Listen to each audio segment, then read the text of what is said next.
Good morning.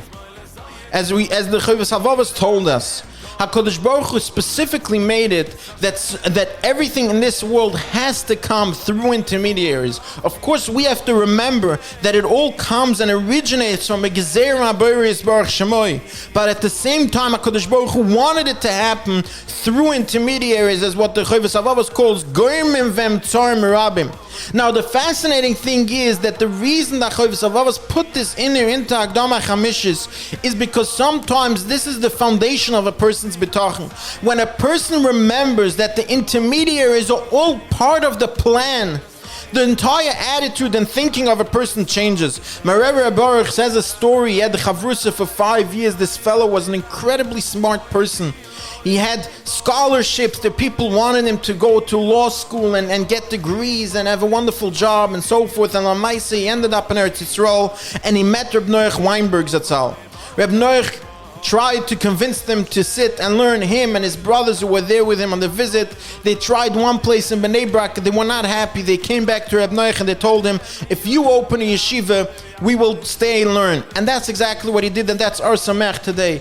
But the point of the story is that when he came back to America and he got married, he just wanted to sit and learn. He didn't want to work.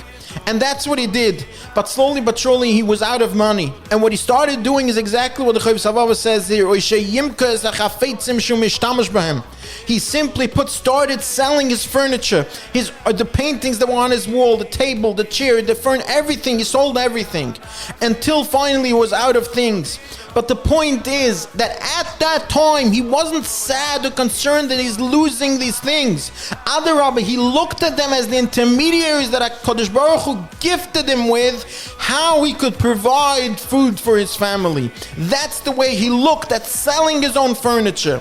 In the end, Lamaisa, his father ended up coming to him and promised him that he will provide 5 years of support for him if he first goes and gets a law degree. He went, he got a law degree. He was even offered a job by the Aguda to be in Washington, and after a few months he came running back. He told his father, I have zero interest in all the covered and all the money. I just want to sit and learn. And indeed, his father gave him the 5 years of support, and Lamaisa to this day he's still sitting and learning. He got some side jobs with Art Scroll, all within the Torah industry, to be able to sit and learn. But the point is that at the time they were selling his furniture, he wasn't looking at it as losing furniture, but rather this is the intermediary. How HaKadosh Baruch Hu is sending me food on my table right now, as the Chovas Halevovas says right here. Have a wonderful day.